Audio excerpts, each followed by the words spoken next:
Okay, let's unpack this. Yeah. What if I told you that some things don't just survive stress? Mm. They actually get better because of it. Mm. That chaos, volatility, even damage can be essential fuel. It sounds completely counterintuitive, right? Oh, absolutely. In a world obsessed with making everything safer, smoother, more predictable, this idea really pushes back hard. It absolutely does. Our default setting is, to protect, to shield things from harm or disruption. We instinctively think of strength as resistance being robust. Right. But the source material we've been digging into today introduces a truly fascinating, maybe even revolutionary idea: anti-fragility. Antifragility. Yeah, it's the concept that certain systems, ideas, and even individuals are designed in such a way that they actively benefit from shocks, volatility, and disorder. They don't just endure chaos, they actively thrive because of it. Exactly. We've been immersed in material that explores this principle, pulling surprising examples from everywhere, from like the dynamics of political movements and biological systems Right. to the intricate workings of human psychology and the strange, resilient life of information itself. Right. Our mission in this deep dive is to equip you with a powerful new lens, a fundamentally different way to view the world unfolding around you by deeply understanding what benefits from chaos and, well, where we might be accidentally hindering that benefit. Let's set the stage and jump into the core idea. Okay. So what's truly fascinating here is the move beyond our conventional understanding of resilience or robustness. We all get the idea of something being fragile. You drop a glass, it shatters under stress. Simple. Yep, got it. Fragile. And we also understand robustness. A steel beam resists stress. It might bend under extreme force, but it doesn't easily break, and ideally it returns to its original shape. It holds up. Okay, so it endures. But anti-fragility is something else entirely. It describes systems that, when subjected to a stressor, a shock, or a dose of volatility, don't just resist or bounce back to their original state, they overcompensate. Overcompensate. How so? They use that stressor as information or energy to become stronger, more capable, or maybe denser than they were before the stress. Right, so it's much more than just being tough. It's like hitting something, and instead of getting a dent, the material somehow rearranges itself to become denser, more resilient to the next hit. Exactly. That's a good way to put it. But the source material is very clear on a crucial point: domain dependence. Domain dependence. What does that mean exactly? It means just because you understand the concept and perhaps see how it works in one area, say how a biological immune system gets stronger from exposure to germs. Like vaccines? Sort of. Yeah, precisely. That doesn't automatically mean you grasp how that same principle might apply in a completely different domain, like social dynamics, economic markets, or even your own psychological responses. Ah, okay. So you can't just copy-paste the idea everywhere. No, and the source points out that this inability to transfer understanding across domains is a common and often costly pitfall. People miss the pattern. Right, like the example you mentioned from the source. Yeah, the microbiologist who completely gets how bacteria develop resistance to antibiotics, a clear case of biological antifragility, where the stressor, the antibiotic, leads to this overcompensation, this adaptation. Making the bacteria stronger against the next dose. Exactly. Yet that same scientist might completely fail to see the parallel mechanism at play in, say, political repression. They might not see how trying to suppress dissent can actually make the dissenting movement stronger.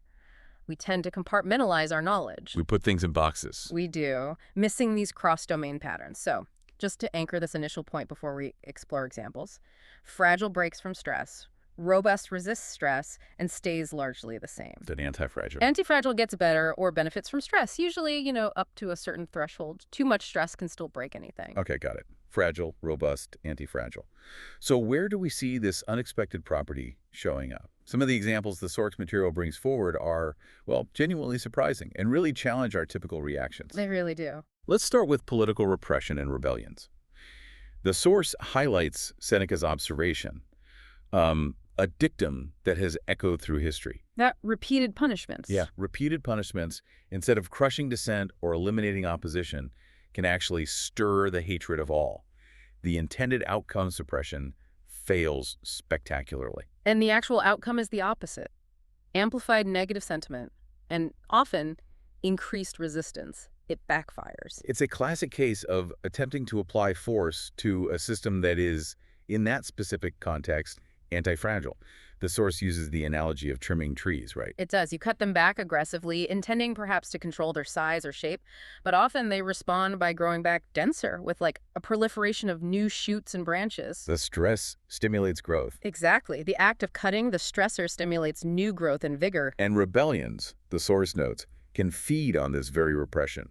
The harder the authority tries to suppress them through brute force, the more they can grow, gaining supporters, martyrs, and resolve. Which reminds me of the source's reference to the mythical Hydra.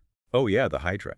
Heracles couldn't defeat it by simply cutting off its heads. Because for each head he cut, two more grew back. Classic anti-fragile response. The act of cutting, the stressor, triggered an overcompensatory response in the Hydra's, well, biology.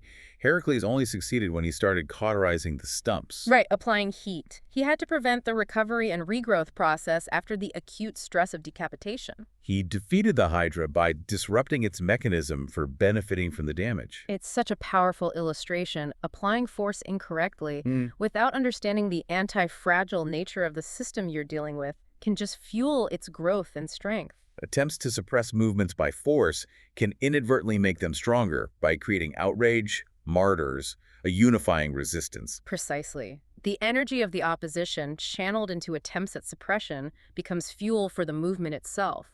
And if we look beyond political or social systems, the source points to something really unexpected, something many of us have probably experienced or observed. What's that? Refractory love, hate, and obsession.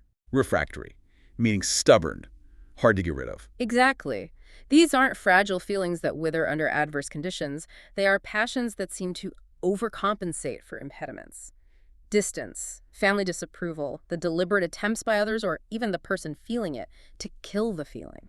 These stressors don't diminish the passion. In certain contexts, they can make it burn stronger, more intensely, more obsessively. The obstacle becomes the fuel. Wow. Literature, according to the source, is a rich source of these examples. Proust's portrayal of Swann's obsession with Odette is offered as a prime case study. Oh, Swann's way. Yeah. Swann, this sophisticated, intelligent guy, becomes increasingly fixated on Odette, a woman who treats him terribly. Her elusive behavior, her indifference, her outright mistreatment, these aren't deterrents. No, not at all. Instead, they fuel his obsession. The worse she treats him, the more he demeans himself for scraps of her time or attention, waiting for hours outside her home, hiding in staircases. It's painful just hearing about it. It is. And of course, his desperation and subservience often make her treat him even more dismissively or badly. It's a painful, self-perpetuating cycle where stress and mistreatment lead to an amplified, almost pathological obsession. It fits the pattern of anti-fragility perfectly. The stressor, the unavailability, the cruelty, instead of causing the fragile passion to break or fade. Causes the anti-fragile passion to overcompensate and intensify. The source also mentions Dino Buzzati's semi-autobiographical novel. Right, the one with the older man and the younger dancer. That's the one. A middle-aged man becomes infatuated with a much younger dancer who clearly exploits and mistreats him. And the more she abuses their connection, the more he exposes himself to the pain, satisfying, as the source describes it, a kind of anti-fragile thirst for that very suffering or difficulty that deepens the feeling. An anti-fragile thirst. That's a striking phrase. Isn't it? And interestingly, the source adds a little biographical note that Buzzati himself later married a much younger dancer, which offers a complex, maybe ironic, or perhaps surprisingly happy coda to that theme in his work. It's a strange and uncomfortable idea to confront that suffering, difficulty, or deliberate negation can actually make a feeling stronger. Even great thinkers like Lucretius, who intellectually argued against love, treating it as a destructive disease. Yeah, he saw it as something to be avoided at all costs. Might have been subject to these uncontrollable anti-fragile infatuations themselves.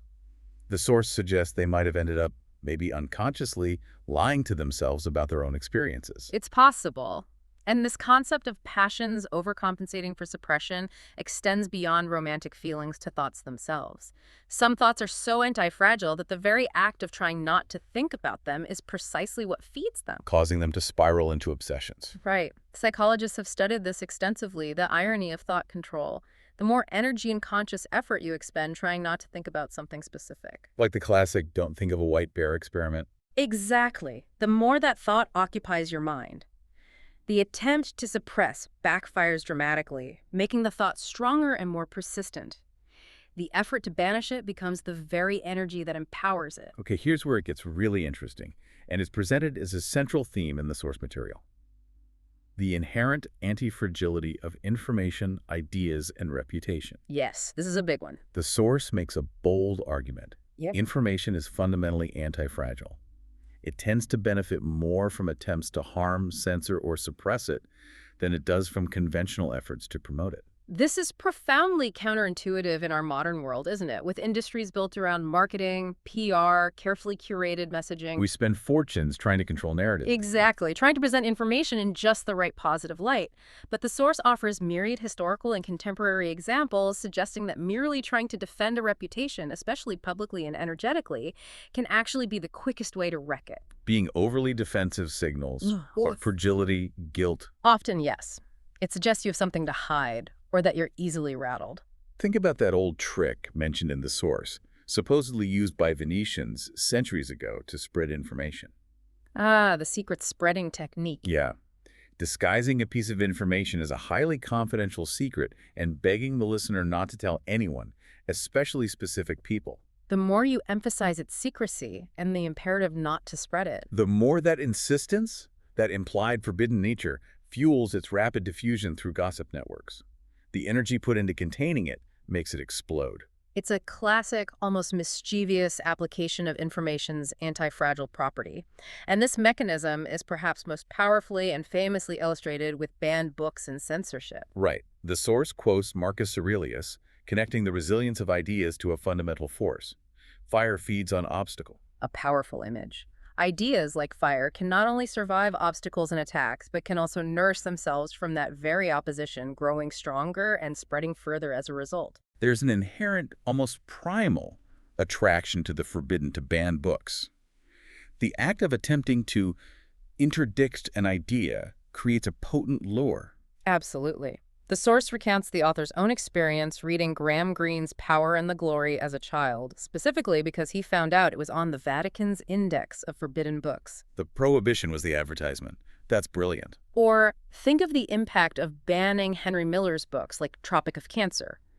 The source notes one Miller book sold 1 million copies a year later precisely because it had been banned in 23 states. Wow.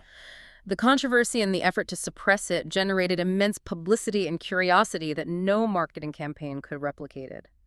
The same principle applies to other once controversial classics like Madame Bovary or Lady Chatterley's Lover. So the criticism, the attempt to silence, becomes a badge of attention for the book or the idea. Exactly. A truthful, even unfavorable criticism signals that the book or idea is engaging enough to provoke a strong reaction, that it isn't bland or easily dismissed. And being boring is, as the source dryly puts it, the only truly fatal flaw for a book. Couldn't agree more.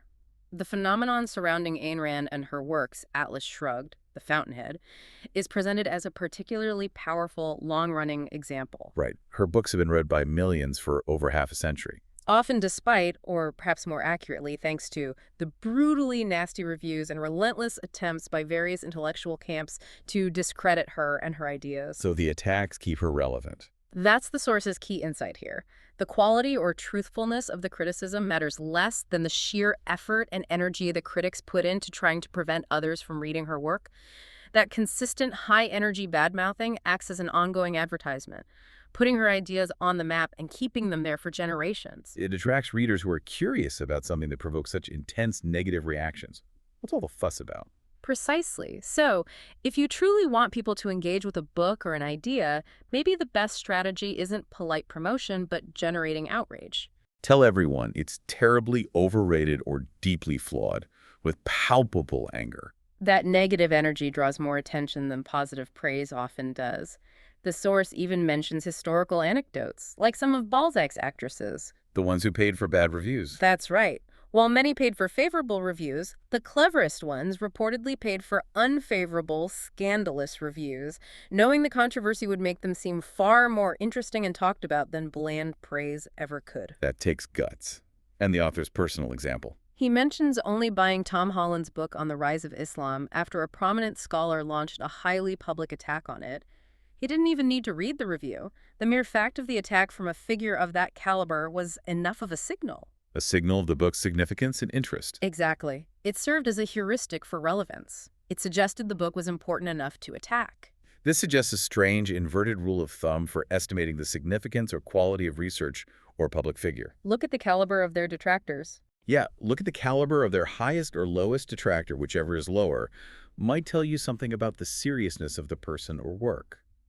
Engaging with truly low-caliber attacks might signal a lack of substance. While provoking attacks from established, high-caliber figures, even if negative, can signal you're challenging the status quo. Interesting. Paradoxically, criticism itself can sometimes be fragile, especially for the critic. The source suggests that sometimes the fault finder, the person launching the attack, wants to be attacked in return. Wants to be attacked. Why? It's a form of seeking validation, perhaps a perverse cry for attention within an intellectual arena, the example of Jean Ferrand. The guy who harassed Voltaire. Yeah, a supposedly envious or less substantial contemporary who only secured a footnote in intellectual history by relentlessly harassing the brilliant Voltaire until Voltaire finally responded with satirical poems against him. So Voltaire responding actually gave him the attention he craved. Arguably, yes. Even the master of using others' reactions for his own benefit, Voltaire, fell into the trap of feeding Ferrand's desire for recognition by engaging with him directly. Perhaps, as the source notes, because he just couldn't resist applying his wit. It's a fascinating and maybe unsettling dynamic. This hidden anti-fragility applies intensely to attacks on ideas and on people's reputations. We instinctively fear negative publicity, smear campaigns, online attacks. Of course we do. But the source argues that a smear campaign, if you survive it, can be mercilessly beneficial. Mercilessly beneficial, that's strong. The intense energy of the attacker, their specific focus and motivation to attack you out of millions, effectively selects you, putting you prominently on the map in a way that positive, diffuse attention might never achieve. You gain visibility and a narrative arc of overcoming adversity. The source shares wisdom from the author's great-grandfather, Nicholas Gosson, a politician. The one who stayed in power for 50 years despite enemies. That's him. In Lebanon. When his son was embarking on his own political career, the father offered seemingly counterintuitive counsel. Seeing that his son had no apparent enemies, He was disappointed. he expressed disappointment, stating, "I never hear anything wrong said about you. You have proven yourself incapable of generating envy." Wow. So no enemies means you're not doing anything significant. That's the insight. Not having enemies or provoking criticism likely means you haven't taken strong stances, haven't made significant waves, haven't challenged entrenched interests enough to warrant opposition. The author notes this kind of blunt, almost confrontational style is also visible in his own public interactions. His willingness to challenge people directly. Yeah, particularly his willingness to directly challenge and argue with figures he perceives as promoting harmful or flawed ideas, especially within academia or science. So reputation itself, according to this framework, should be treated as an anti-fragile object. Right. Trying to control your reputation by micromanaging information flow, by presenting a perfectly curated, uncontroversial image. That's not only increasingly impossible in the age of the internet, But fundamentally makes you fragile. You become vulnerable to any small piece of negative information. so the source's recommendation isn't necessarily to court scandal. No, not at all. But rather to alter your exposure. Alter exposure, meaning. Put yourself in a position where potential reputational damage is either impervious, it simply can't stick or affect you, or where you are positioned to actually benefit from the anti-fragility of information and attacks. Okay, that makes sense. Which leads to a powerful distinction drawn in the source between different professions and their inherent fragility or anti-fragility to reputation. Right. A writer or an artist, the source argues, is often anti-fragile in reputation. Almost no scandal, short of maybe something truly criminal on a massive scale. Seems to permanently hurt book sales or an art career. The source recounts a conversation in Milan with his Italian publisher. Where he mused about beating up an economist. Yes, musing aloud about what would happen if he, the author, were to publicly beat up a fragilist economist. The publisher's take was telling. It would likely severely damage the economist's reputation, potentially ending their career. But for the author, Anything on the front page of a newspaper, even negative, would likely be beneficial for book sales. The scandal adds to the mystique, the public persona, the interest. Almost no controversy would permanently harm an artist or writer's career. It often fuels it. compare that, as the source does, to a mid-level corporate executive or bureaucrat. Ah, the fragile ones. This person is presented as extremely fragile to reputational damage. Their position, their livelihood, their career progression, their ability to get a mortgage or take that annual vacation. Their whole life structure. Exactly. All are dependent on maintaining a pristine, uncontroversial image within a specific system. They are, as the source starkly puts it, a prisoner of the value system they inhabit. Potentially driven to compromise their values or act inauthentically because of this acute dependence. A single firing, a black mark on their record, a public misstep. Could plague them for the rest of their career. They are total victims of the anti-fragility of information. Any negative information, regardless of its truth, can be devastating within their fragile professional structure. But someone in a more robust profession, like a construction worker, a plumber, or a taxi driver, Might be far less dependent on that specific kind of carefully manicured reputation tied to a hierarchy. they might be more robust, freer to express opinions or weather minor scandals because their livelihood is less tied to the perceptions within a fragile system. Not necessarily anti-fragile like the artist, but definitely less fragile than the corporate exec. There's even a dress code heuristic the source offers as a playful but insightful observation. The suits versus the unconventional dressers. Exactly. With few exceptions, those who dress outrageously or distinctively are often robust or even anti-fragile in reputation. Their identity and perceived value are not tied to conformity.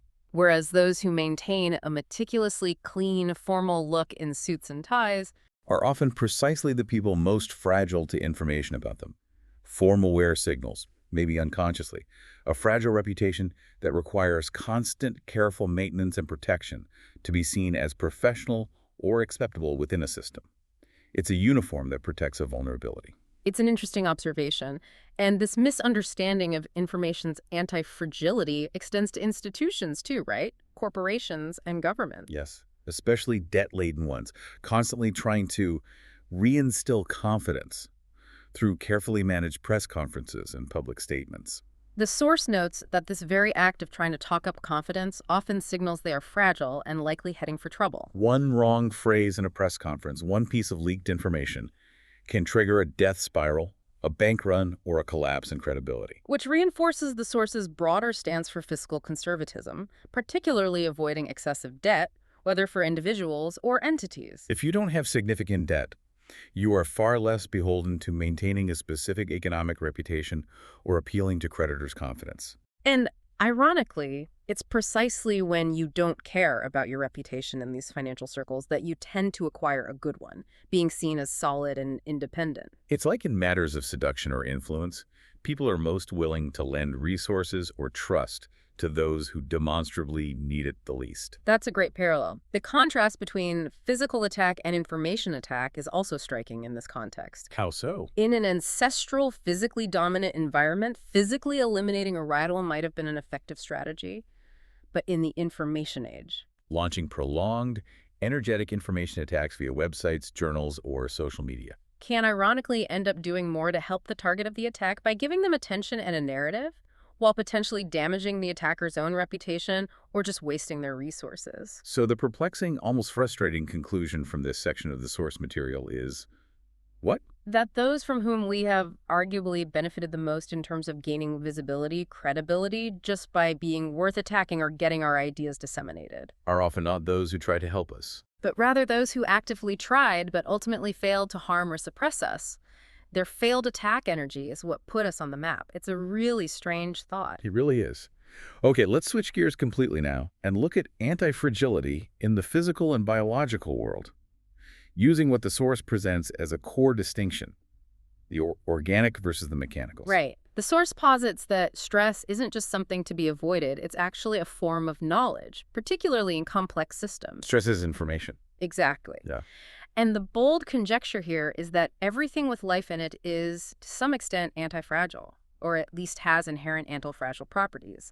Though the reverse isn't necessarily true, not everything antifragile is alive. But the secret of life, the source suggests, seems intrinsically linked to this capacity to benefit from appropriate stressors. It seems that way. The natural, the biological, the organic, and these are typically both antifragile and fragile, depending on the specific stressor and its magnitude. Like a human body, it can benefit from the stress of exercise to get stronger muscles and bones, but only up to a certain point. Right. Excessive stress without recovery leads to injury and breakdown. But within limits, our bones get denser, our muscles grow, our immune system learns, our skin develops calluses when subjected to episodic stress.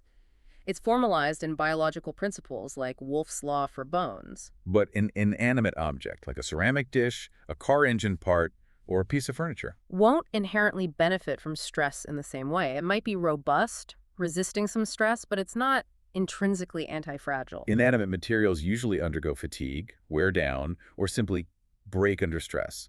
They don't overcompensate and get stronger from being used or stressed. They degrade.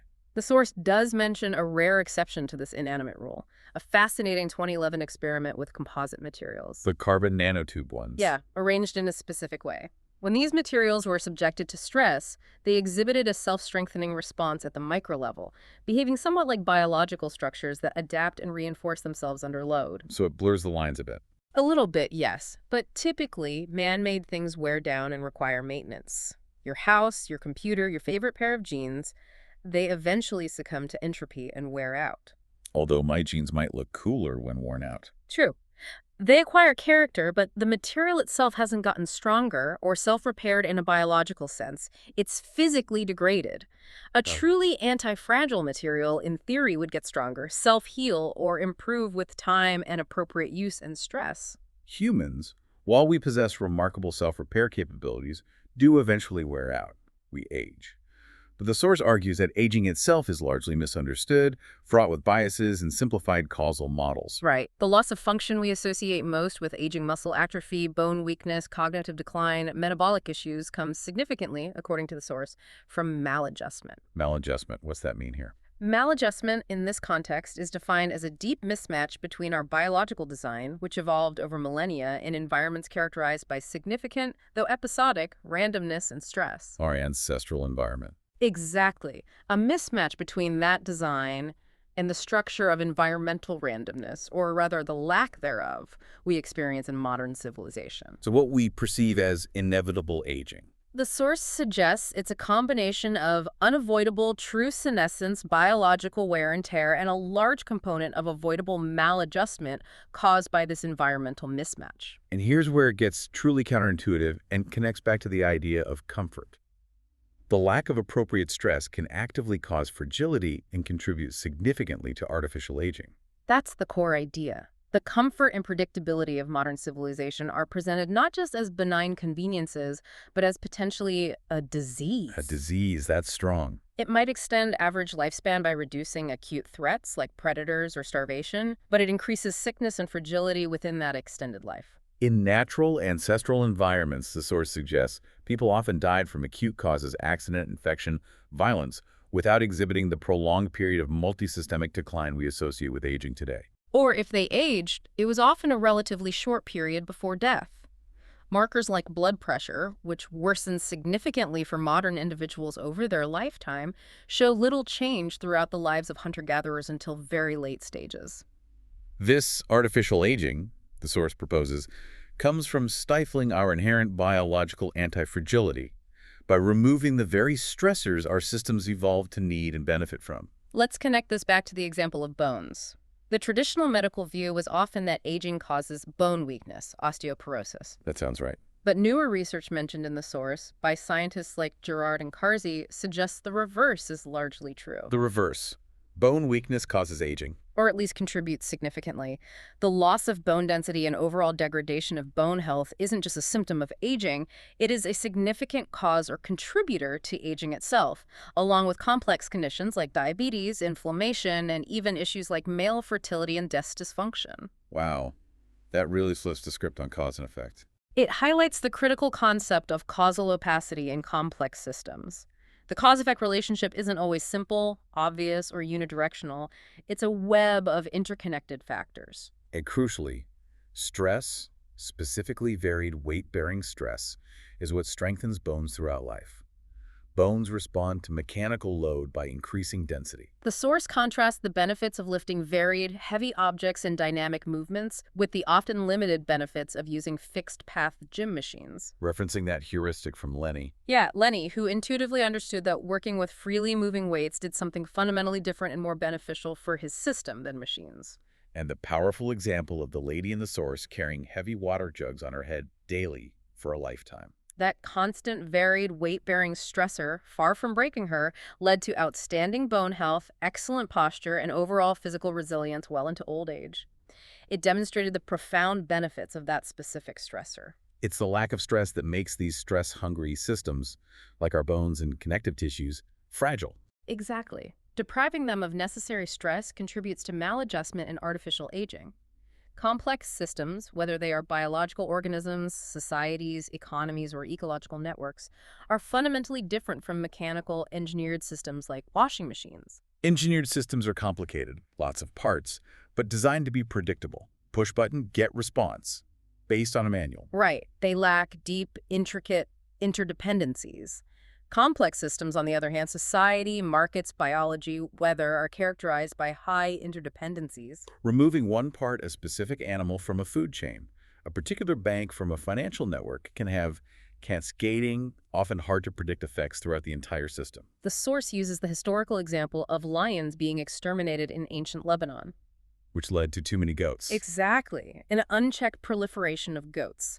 The goats then grazed excessively on tree roots, contributing significantly to the region's deforestation, a long-term systemic consequence that was likely impossible to foresee when the lions were removed. Or think about the collapse of seemingly isolated financial institutions in New York in 2008 sent unpredictable ripple effects through global markets and economies.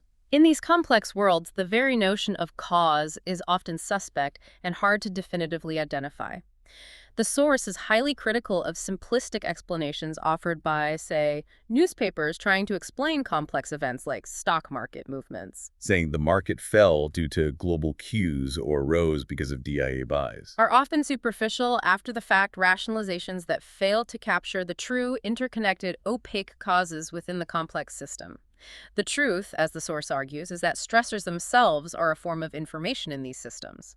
Our bodies don't respond to the environment primarily through conscious calculation. No, they get information through stress via hormones, neurological signals, other messengers. Gravity stresses our bones, and they receive that signal, responding by getting stronger. Spend time in zero gravity, and the lack of that stress signal leads to bone weakening. Using your hands for manual labor leads to calluses because the skin receives the stress signal and reinforces itself. Exactly, and error and consequences are also crucial sources of information, especially for complex systems like young children who are still developing higher cognitive functions. Pain, for instance. Is a primary, undeniable risk management signal. Don't do that again. In a way that verbal instructions might not convey as effectively. The causal opacity in complex systems means that simple linear logic, A caused B, is often insufficient or misleading. The relationships are too intricate, nonlinear, and involve feedback loops. Okay, this brings us to what the source calls tostication, a powerful concept describing the negative consequences of seeking excessive comfort and systematically eliminating volatility and randomness from our lives and systems. It's presented as almost a crime against life because it works against our inherent anti-fragile nature. A crime against life. Strong words again. The distinction between acute and chronic stress is absolutely crucial here, and the source revisits it. Acute stress, intense but temporary, followed by sufficient recovery, can be highly beneficial. Like the surge of adrenaline from a sudden scare.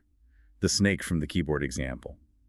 Followed by relief. That acute stress acts as a powerful messenger, sharpening senses and response mechanisms. If you survive, it can make you more prepared for future similar stresses. But chronic low-level stress without adequate recovery is distinctly harmful.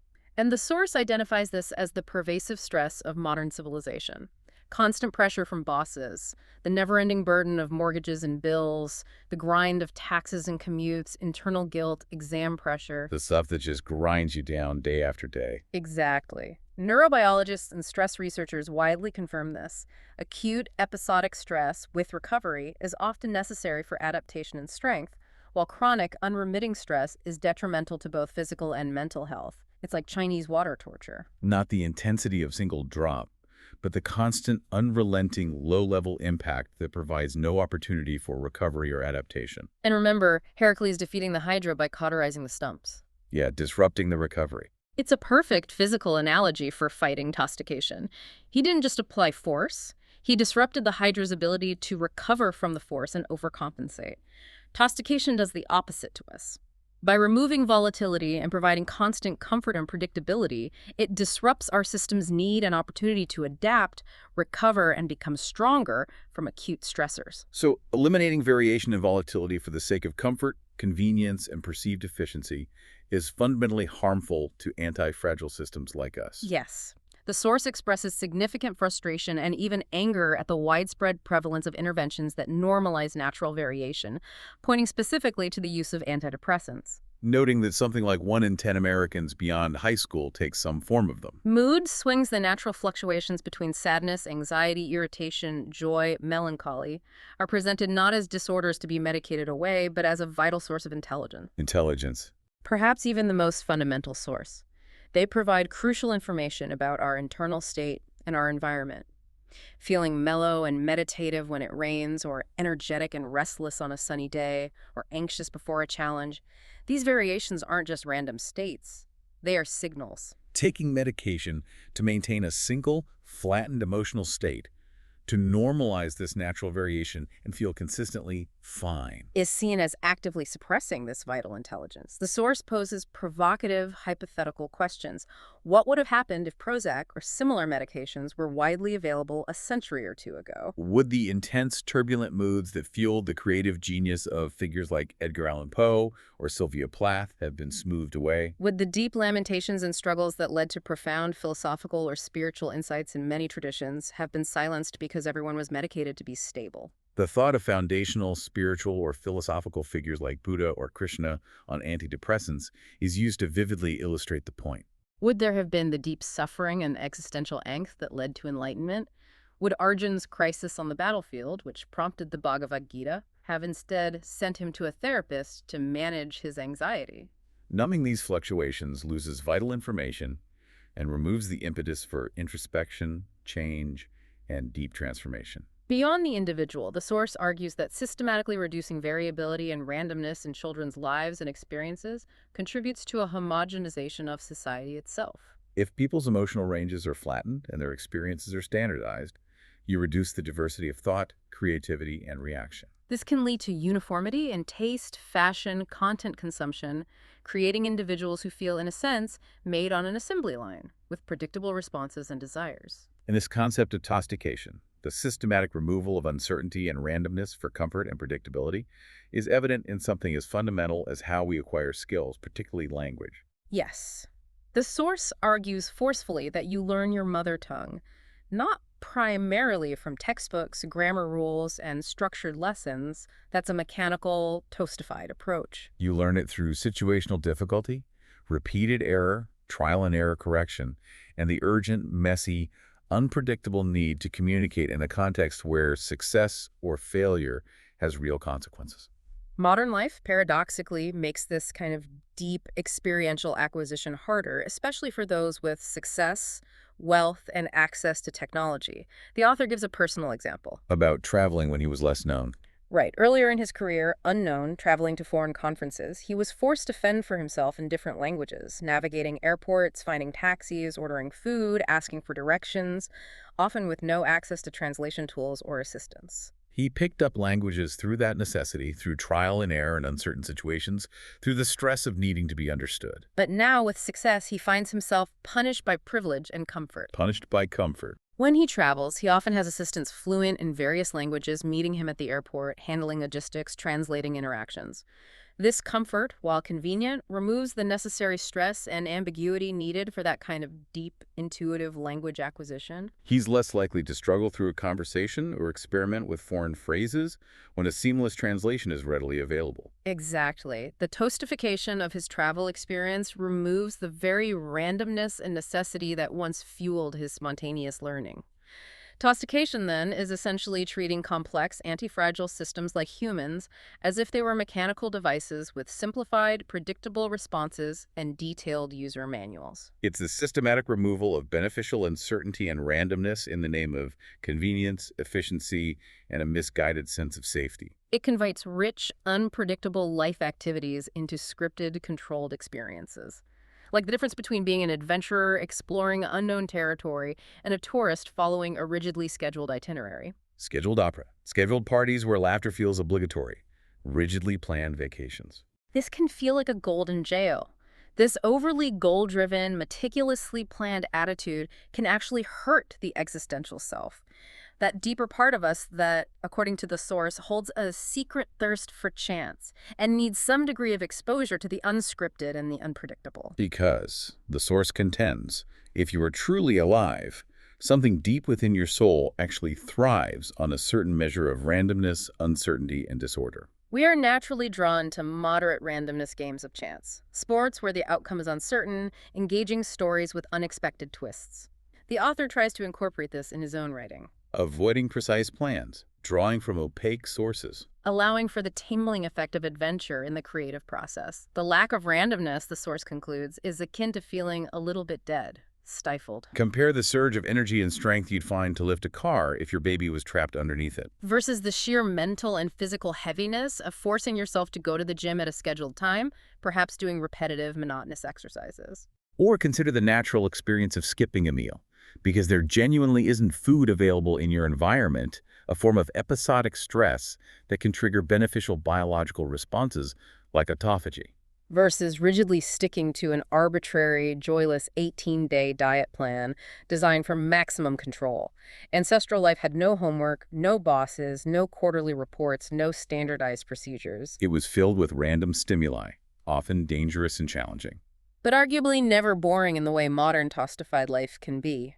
Much of modern life, the source suggests, involves chronic stress injury precisely because it replaces the random, varied, acute stressors our bodies are designed to adapt to with monotonous, repetitive, unnatural stressors. Like walking on a perfectly flat treadmill for miles instead of navigating uneven, unpredictable natural terrain or enduring the same dull commute every single day. Artificial environments often impose the kind of predictable, repetitive stress that leads to wear and tear and fragility, while removing the varied, acute stress that builds resilience and antifragility.